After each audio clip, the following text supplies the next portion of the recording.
J'avais pas d'argent quand j'ai démarré et qu'il n'y a pas besoin d'argent pour commencer à exercer.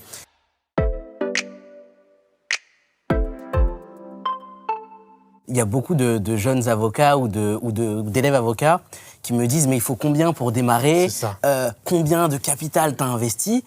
Et moi, je leur explique que j'avais pas d'argent quand j'ai démarré et qu'il n'y a pas besoin d'argent pour commencer à exercer. Tout comme toi, j'ai démarré à la pépinière du barreau de Paris, qui est boulevard Sébastopol. Donc la domiciliation, c'est 100 € hors taxe par mois.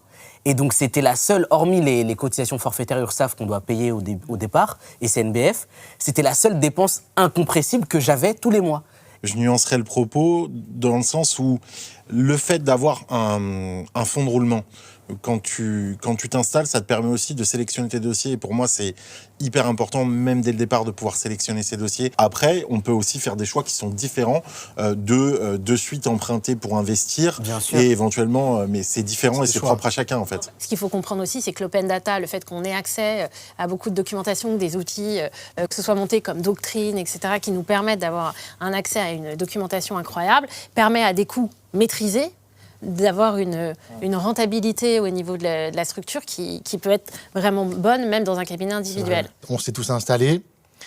Effectivement, ça ne coûte pas si cher, mais un jour, il y a des surprises. Tu reçois des enveloppes, souvent il y a la tête de Marianne ou le logo de l'URSSAF, et ça fait mal. Quelle a été la plus grosse difficulté financière que vous avez traversée dans vos premiers mois ou premières années, que ce soit lié à une administration quelconque ou à un client un petit peu difficile à gérer? Je dirais que je suis encore au début de mon activité, donc c'est les régularisations. Ouais. C'est la plus grosse, surtout la première. Tu peux citer l'auteur de la régularisation? Alors, il y a plusieurs auteurs, c'est une bande organisée en fait. C'est ça. Non, il y avait la CNBF, l'URSSAF, et puis même l'administration fiscale, en réalité, tout le monde, finalement. En fait, moi, j'avais fait le choix au départ de tout mensualiser.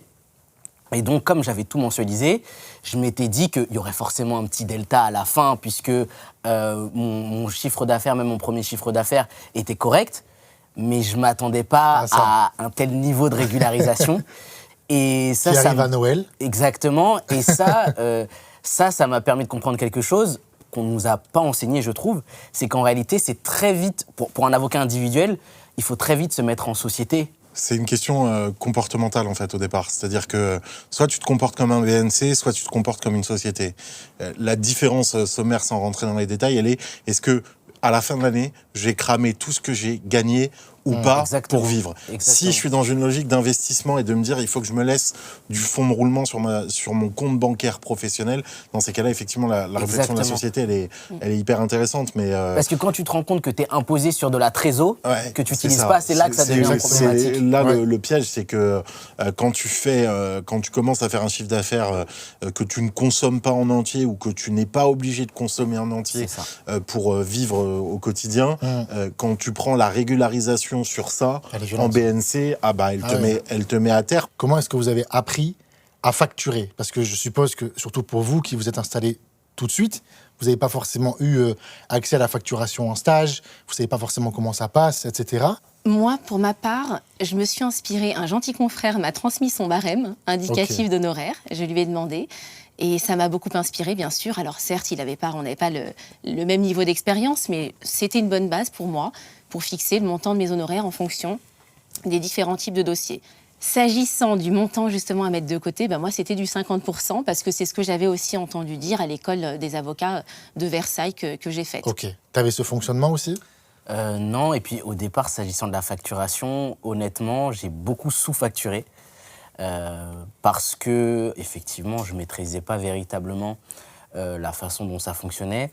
Mais j'ai rapidement demandé conseil à des confrères. Ensuite, concernant la gestion, comme je le disais à l'instant, non, je ne mettais pas 50% puisque j'avais le sentiment que je m'acquittais déjà mensuellement d'une bonne partie. Donc c'était plutôt de l'ordre de 20 à 30% et c'est pour ça qu'ensuite, j'ai eu de mauvaises surprises. Moi, j'ai jamais trop raisonné en termes de pourcentage. C'est-à-dire que je m'étais dit, voilà la rémunération que je veux, voilà ce qu'il faut que je facture pour me verser cette rémunération-là. Et donc, tout ce qui va au-dessus, c'est pour la boîte. Donc tu réfléchissais déjà comme une société, quelque part? Oui, alors moi, j'ai une chance énorme.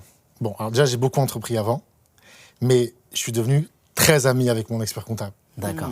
Donc, si tu veux, toutes les bêtises que je fais, il en rigole. dans l'instant où je lui explique ce que je vais faire.